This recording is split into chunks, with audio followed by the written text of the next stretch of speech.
নমস্কার বন্ধুরা, আজকে আমি তোমাদেরকে দেখাবো কিভাবে মাত্র 1 টাকার একটা ক্লিনিক প্লাস শ্যাম্পু দিয়ে পুরো ফ্রিজ ডিপ ক্লিন করা যায়। তো তার জন্য পুরো ভিডিওটা দেখতে হবে। আর যারা এখনও আমার চ্যানেল সাবস্ক্রাইব করোনি তাদেরকে বলছি, ভিডিওটা দেখার আগে চ্যানেলটি সাবস্ক্রাইব করে পাশে থাকা বেল আইকনটি প্রেস করে দাও। তো তোমরা দেখো আমি কিভাবে ফ্রিজটা পুরো ডিপ ক্লিন করছি।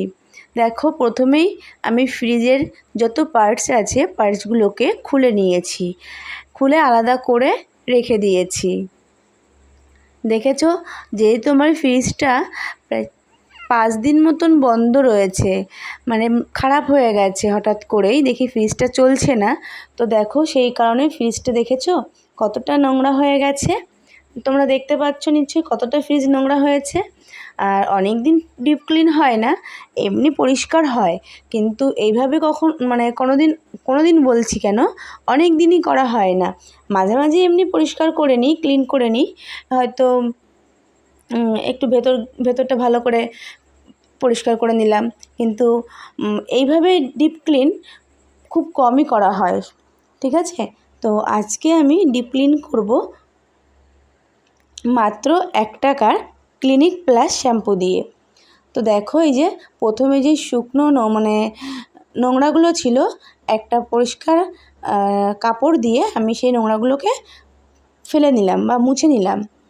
এবার 1 টাকার যে ক্লিনিক প্লাস শ্যাম্পুটা, সেই ক্লিনিক প্লাস শ্যাম্পু ভালো করে পুরো ফ্রিজে আমি হাত দিয়ে যেখানে যেখানে নোংরা আছে সেইগুলোকে ভালো করে শ্যাম্পুটা লাগিয়ে নেব। ঠিক আছে, তো এই যে দেখেছো ফ্রিজের যে বর্ডারগুলো হয়, এই বর্ডারগুলো কিন্তু খুব নোংরা হয়ে যায়, কালো হয়ে যায়। তো দেখো, আমি এই শ্যাম্পু দিয়ে 5 মিনিট মাখিয়ে রাখবো, তারপরে দেখবে এর খেলা কি হয়। তো আমি এই যে ফ্রিজের পুরো সব পার্টস খুলে ফেলেছি, শুধুমাত্র একটা পার্টসই আছে যে পার্টসটা এখন খোলা যায় না, কেননা এটা পুরো এখানে আঠা দিয়ে লাগানো, যেহেতু এটা ভেঙে গেছিলো। ঠিক আছে, এর একটা ঘাট ভেঙে গেছে বলে আমি ফেভিকুইক আঠা দিয়ে এটাকে এখানে লাগিয়ে নিয়েছি, আর তাছাড়া সবই খুলে নিয়েছি। তোমরা দেখতে পাচ্ছ সব পার্টসগুলো খোলা। তো এবার আমি ভালোভাবে শ্যাম্পুটা মাখিয়ে নেব পুরো ফ্রিজে ভালোভাবে শ্যাম্পুটা মাখিয়ে নেব, পুরো বর্ডারগুলো দিয়ে সব জায়গায় মাখিয়ে 5 মিনিট মতন রাখবো, ব্যাস।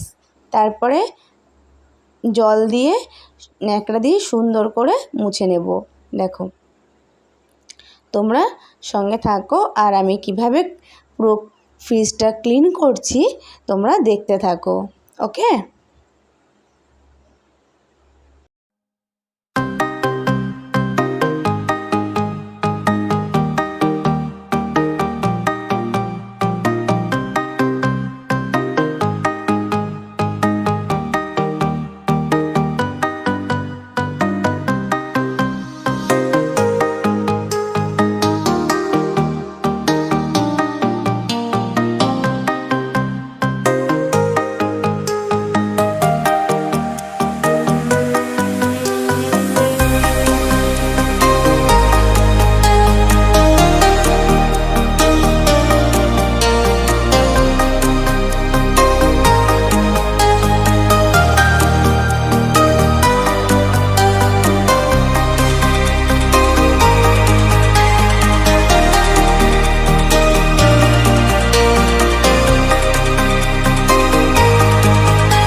দেখো যে ফ্রিজের পার্টসগুলো আমি খুলে রেখেছিলাম, একটা গামলা নিয়ে তার ভেতরে জল দিয়ে এক পাতা ক্লিনিক প্লাস শ্যাম্পু গুলে নিয়েছি। আর সেই শ্যাম্পুগুলো জলের ভেতরে আমি পার্টসগুলোকে ভালো করে ভিজিয়ে নিচ্ছি। তো এইভাবে আমি 5 মিনিট ভিজিয়ে রাখবো। 5 মিনিট ভিজিয়ে রাখার পরে একটু হাত দিয়ে ডলা দিলেই একদম সুন্দর পরিষ্কার হয়ে যাবে, খুব সুন্দর। এগুলো আর ঘষা লাগবে না কোনো কিছু দিয়ে। তো তোমরা পুরো ভিডিওটা দেখো, আশা করছি তোমাদের খুব ভালো লাগবে আর তোমাদের খুব কাজেও আসবে।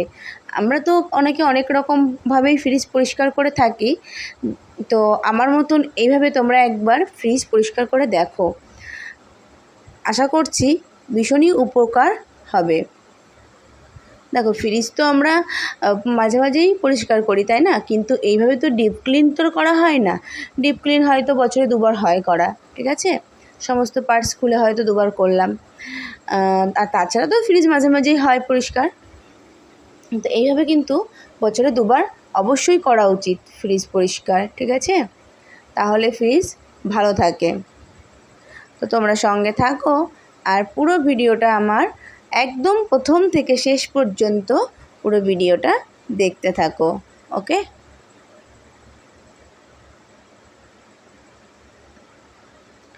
তো তারপরে দেখো ফ্রিজের ভেতর তো পরিষ্কার হয়ে গেছে, এবার আমি ফ্রিজের বাইরে অংশটা পরিষ্কার করে নিচ্ছি। তো ফ্রিজের বাইরেও এরকম আমি শ্যাম্পু দিয়ে ভালোভাবে পরিষ্কার করে নেব। আমি কিন্তু অন্য সময় কলিন দিয়ে পরিষ্কার করি, আজ কিন্তু ব্যবহার করছি না, আজ শুধু শ্যাম্পুই ব্যবহার করছি। দেখো, তো ফ্রিজের বাইরেটাও ভালো করে পরিষ্কার করে নিচ্ছি। আর যেহেতু ঘরটা ঝাড়া হয়েছে, বাইরেটাও ধুলো পড়েছে, তো পরিষ্কার তো করতেই হবে। আর পুজোর সময় তো পরিষ্কার করতেই হয়। তো ভালোভাবে প্রথমে শ্যাম্পু দিয়ে নিয়ে তারপরে আবারও ভালো করে ন্যাকড়া ধুয়ে ধুয়ে অনেকবার করে, যেহেতু শ্যাম্পু দিয়ে করা তো অনেকবার তো করে মুছতে হবেই, তা না হলে তো শ্যাম্পু যে ফেনা ফেনা ওটা থেকেই যাবে। দেখো পার্টসগুলোকে আমি ভালোভাবে ধুয়ে এনেছি, তোমরা দেখো কি সুন্দর চকচক করছে, দেখতে পাচ্ছ? দেখেছো? এগুলো কিন্তু আমি আর কোনো কিছু দিয়ে আমি এটাকে মাজিনি বা ঘষিনি, শুধু শ্যাম্পু মাখিয়ে রেখেছিলাম, তারপরে একটু হাত দিয়ে ডলে পরিষ্কার করে নিয়েছি। তোমরা দেখতে পাচ্ছ কি সুন্দর পরিষ্কার হয়েছে। দেখো, আমার কথা বিশ্বাস না করে তোমরা নিজের চোখেই দেখে নাও, ফ্রিজটাও দেখে নাও কি সুন্দর পরিষ্কার হয়েছে, দেখেছো? দেখো, আর আমার ফ্রিজের কিন্তু অনেক বছরই হলো বয়স। তো আমার ফ্রিজের 13 বছর হয়ে গেছে। হ্যাঁ, 13 বছর। তো দেখো এখনও কিন্তু নতুনের মতনই চকচক করে। দেখো বর্ডারগুলো দেখো, একটু যে রাবারের যে বর্ডারটা থাকে, দেখো সেই বর্ডারটা কী সুন্দর সাদা চকচক করছে, দেখেছো? দেখো, নিজের চোখেই দেখে নাও। তো এবার আমি ফ্রিজের যে পার্টসগুলো খুলে নিয়েছিলাম, তো পার্টসগুলোকে আমি একে একে লাগিয়ে নেব। তো চলো তোমরা দেখতে থাকো, আমি ফ্রিজের পার্টসগুলো লাগিয়ে নিই, ঠিক আছে?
পারছিলাম না ঠিকঠাক, তো মুশকিলে পড়ে গেছিলাম।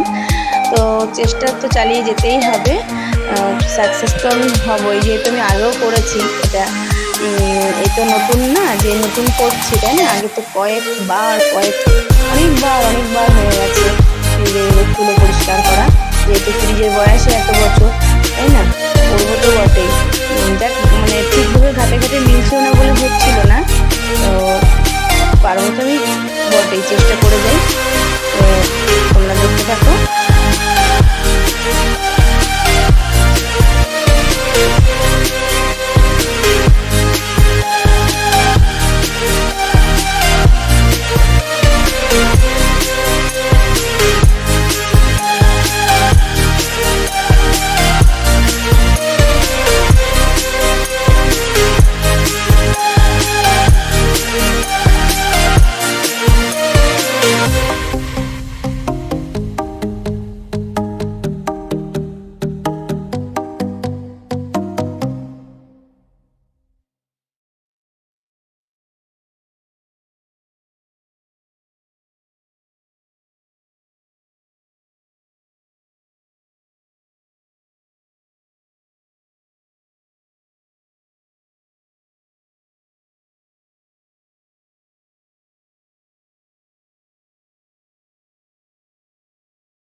তো দেখো, শেষ পর্যন্ত আমি সাকসেস হয়েছি, আমি লাগাতে পারলাম, দেখেছো?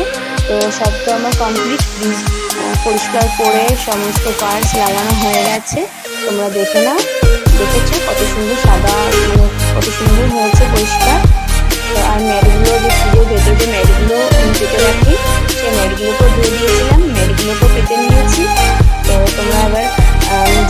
দেখো কেমন হয়েছে। আর তোমাদের যদি ভালো লেগে থাকে তো আমার মতন এইভাবে একবার ফ্রিজ ডিপ ক্লিন করে দেখো। সত্যি খুব ভালোভাবে পরিষ্কার হয়। আর ভালো লেগে থাকলে তোমার চ্যানেলটি সাবস্ক্রাইব করে একটা কমেন্ট করে দিও প্লিজ। দেখো একটা কমেন্ট করলে, আর যদি তোমরা লাইক কমেন্ট করো তাহলে কিন্তু এরকম নতুন নতুন ভিডিও দিতে বেশ ভালো লাগে, আগ্রহী হয়। তো পুরো ফ্রিজটাই তোমাদেরকে একবার দেখিয়ে দিই, দেখে নাও যে কেমন পরিষ্কার হয়েছে।